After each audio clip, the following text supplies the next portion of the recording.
Sir யாரு போன்ல? அது சிவான்னு என் சென்னை பிரான்ச் ஆடிட்டர். அவரு முழு பேரு சிவராம கிருஷ்ணன். அவருக்கு ஏஜ் ஒரு 50+ இருக்கும். அவரோட பொண்ணுக்கு எதுவும் மேரேஜ்னு ஹெல்ப் கேட்டாரு. அதான் சென்னைக்கு வந்து ஹெல்ப் பண்றேன்னு சொன்னேன். ஓ சார், எதுக்கு கூப்பிட்டீங்கன்னு தெரிஞ்சுக்கலாமா? அது அது ஒன்றும் இல்லை. அம்மா கோயில அர்ச்சனை பண்ணணும்னு சொன்னாங்க. உனக்கு ரொம்ப வேண்டியவங்க பிடிச்சவங்க யாராவது இருந்தா கூட்டிட்டு வான்னு சொன்னாங்க. எனக்கு டக்குன்னு உங்க ஞாபகம் தான் வந்துச்சு. அதான் ஃபோன் பண்ணி வர சொன்னேன். ஓ ஓகே ஓகே. அப்போ நம்ம போலாமா? போலாம் சார்.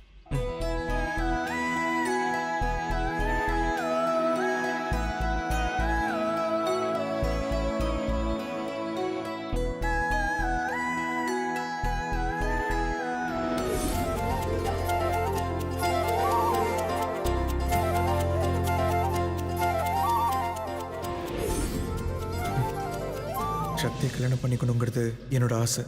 இந்த ஆசையை நான் எப்படியாச்சும் நிறைவேற்றணும்.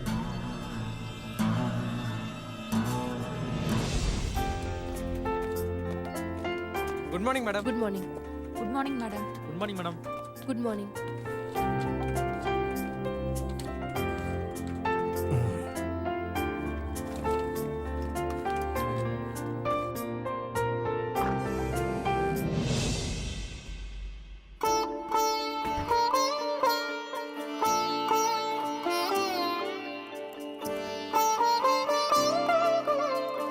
சக்தி,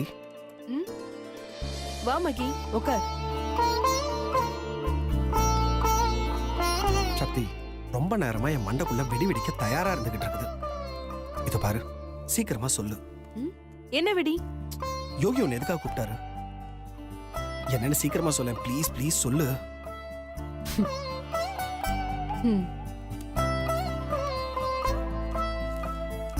வாட்ஸ் திஸ்?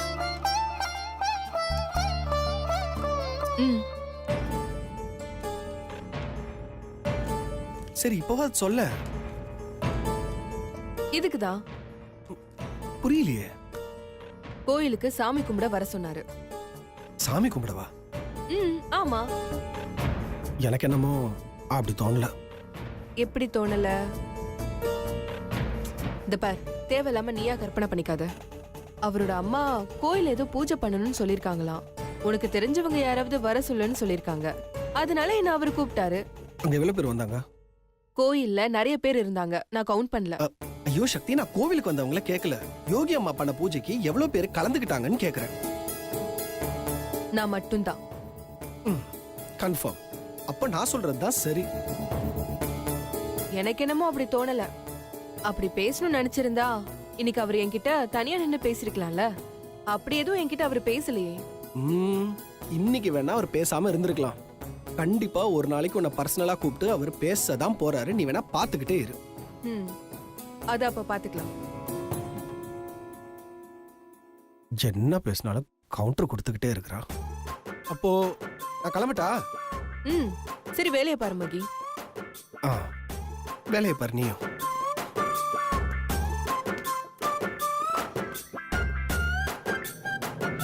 என்னம்மா இது ஹேர் ஸ்டைலு? எந்த கடையில நீ ஹேர் ட்ரெஸ்ஸிங் பண்ற? ஜோ, எப்படி பண்ணி வச்சிருக்கான் பாரு. இது நல்லாவே இல்ல. இனிமே நான் சொல்ற கடையில தான் ஹேர் ட்ரெஸ்ஸிங் பண்ணணும். அங்க என் பேரை சொன்னா நிறைய டிஸ்கவுண்ட் கொடுப்பாங்க. அங்கதான் போனோம். சரியா?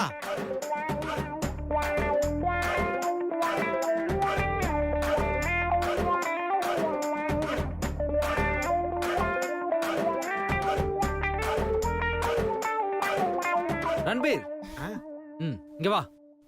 சரி, நீ போய் வேலையை பாருமா. தம்பி பாஸ் கூப்பிட்டீங்களா? சார் என்ன பண்ணிட்டு இருந்தீங்க? அதுவா தம்பி பாஸ், உங்க கேபின் கண்ணாடி கொஞ்சம் அழுக்கா இருந்துச்சு, தான் தொடச்சுக்கிட்டு இருந்தேன் தம்பி பாஸ். இல்லையே, வேற ஏதோ பண்ணிட்டு இருந்த மாதிரி இருந்துச்சு. என்ன தம்பி பாஸ் நீங்க? அதெல்லாம் இருக்கட்டும், என்னை எது கூப்பிட்டீங்க அதை சொல்லுங்க. ரன்பீர், எனக்கு ஒரு ஹெல்ப் பண்ணுமே.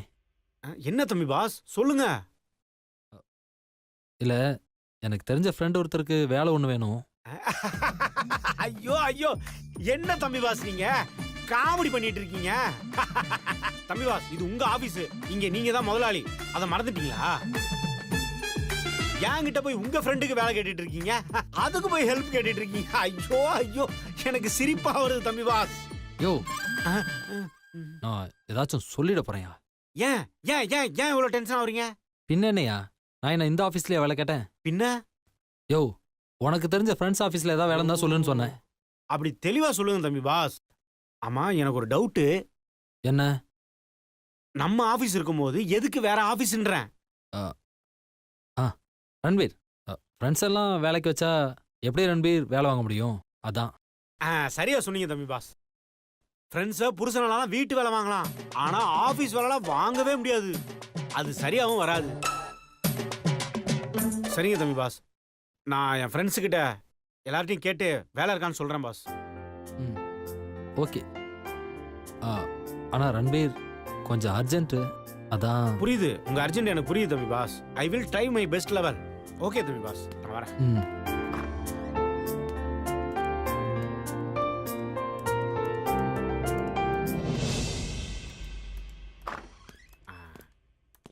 தம்பி பாஸ், என்ன ரன்பீர்? உங்க ஃப்ரெண்டுக்கு வேலை வேணும்னு கேட்டிருந்தீங்கல்ல? ஆமா. என் ஃப்ரெண்டோட கம்பெனில அக்கௌண்டன்ட் ஜாப் ஒன்று வேக்கன்ட் இருக்கான். அது ஓகேன்னா நீங்க கால் பண்ணி பேசி பாருங்களேன். இந்தாங்க தம்பி பாஸ்.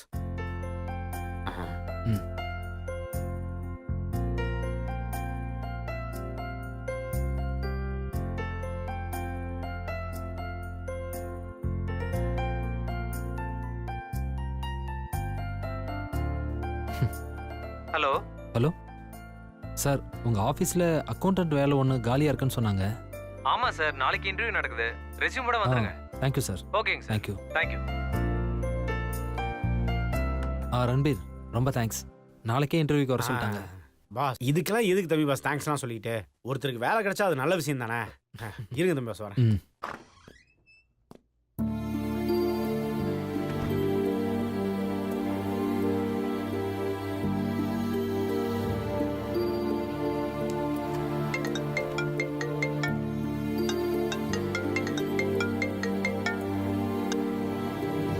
சொல்லுங்க சுந்தர். ஐஷு, நீ வேலை கேட்டிருந்தல்ல? ஆமா. நாளைக்கு இன்டர்வியூ. என்ன ஜாப்? அக்கௌண்டன்ட். ரொம்ப தேங்க்ஸ் சுந்தர். நாளைக்கு எங்க போகணும்? நான் உனக்கு எல்லா டீட்டெயில்ஸும் வாட்ஸ்அப்பில் அனுப்பி வைக்கிறேன். ம்.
நீ இல்லாம எனக்கு லைஃபே இல்லை மீனாட்சி.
ஏங்க தள்ளி உட்காருங்க. தள்ளி உட்காருங்கன்னு சொல்றேன்ல. இன்னைக்கு வேணாம் மீனாட்சி ப்ளீஸ்.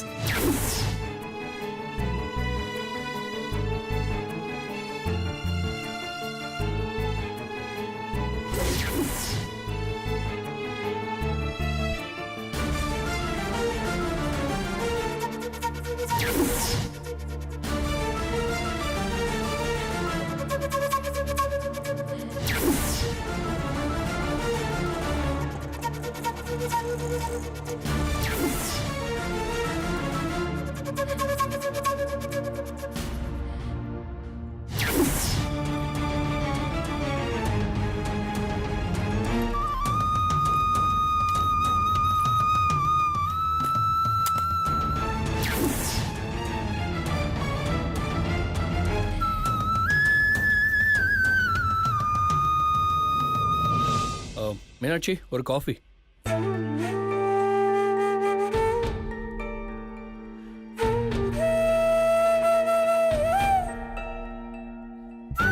மீனாட்சி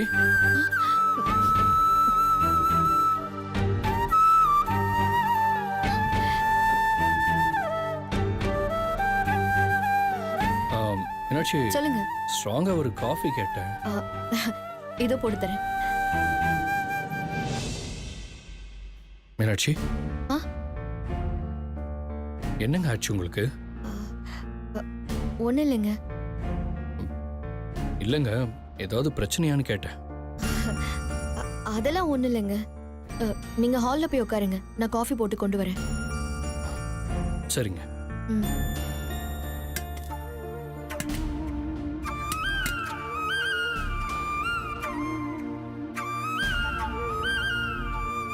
என்ன மீனாட்சி என்னைக்கு இல்லாம எனக்கு ஒரு மாதிரியா இருக்காங்க. ம், தம்பிக்கு ஏதாவது பிரச்சனையா? என்னவா இருக்கும்?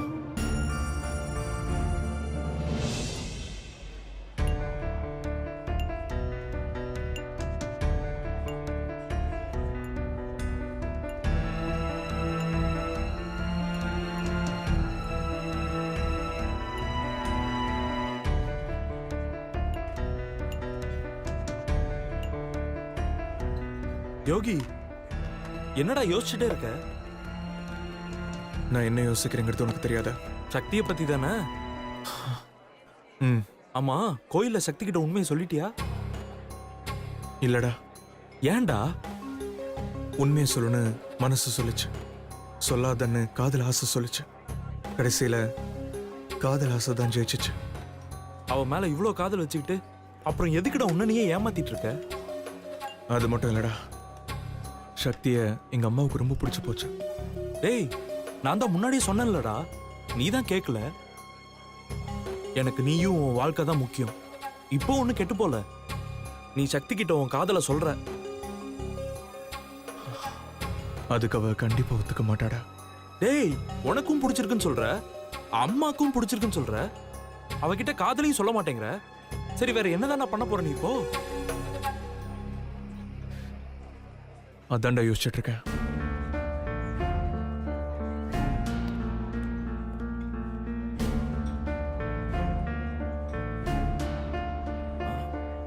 ஏண்டா, பேசாம இப்படி செஞ்சா என்ன? எப்படி? டேய், சிவாக்கு கல்யாணம் ஆனதா தானே சக்தி நினைச்சிட்டு இருக்கா? ஆமா. அத நீ உண்மையாக்கிடு. என்னடா சொல்ற? ஆமாடா, சிவாக்கு கல்யாணம் ஆயிருக்கும், அதனால அவன் வாழ்க்கையில டிஸ்டர்பன்ஸா இருக்க கூடாதுன்னு தானே சக்தி நினைக்கிறா. அவன் நினைக்கிற மாதிரியே உண்மையிலேயே சிவாக்கு ஒரு கல்யாணம் ஆயிட்டா உன் ரூட் கிளியர் ஆயிரும்ல.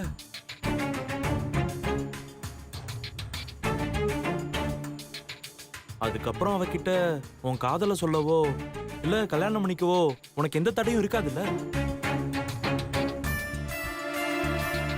அது மட்டும் இல்ல, சக்தியும் எவ்வளவு நாள் தான் தனியா இருக்கிறதுன்னு உன்னை கல்யாணம் பண்ணிக்க சம்மதம் சொல்ல போறா.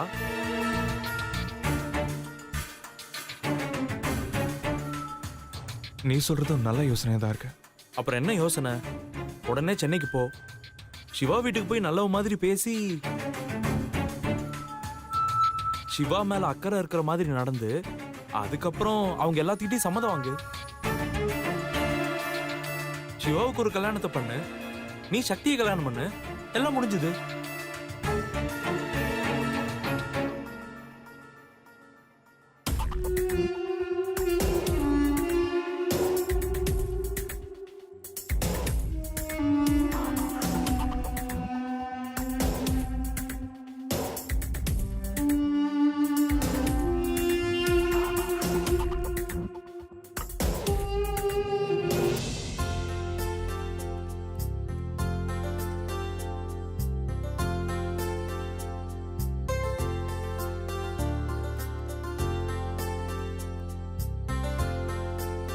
மில்கி மேன் உங்க அம்மாக்கு கல்யாணம் பண்ணி வச்சுட்டா அவர் உன் கூட இருப்பார்ல. அது மட்டும் இல்லாம உனக்கும் உன் மேல அன்பா பாசமா இருக்கிற அப்பா கிடைச்சிருவார்ல. நந்து சொன்ன மாதிரி அம்மா கிட்ட கேட்டு பர்மிஷன் வாங்கிட வேண்டியதுதான்.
புகழ்குட்டி எங்க இருக்காரு?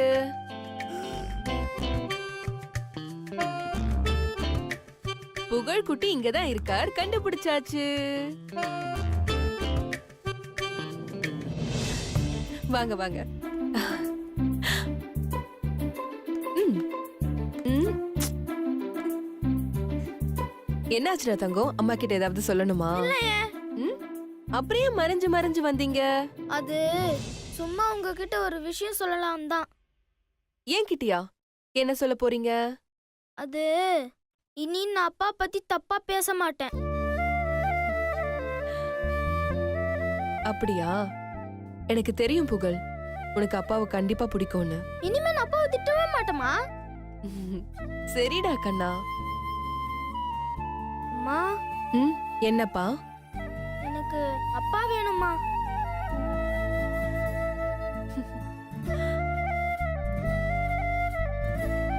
ஆனா அவரால வர முடியாதே.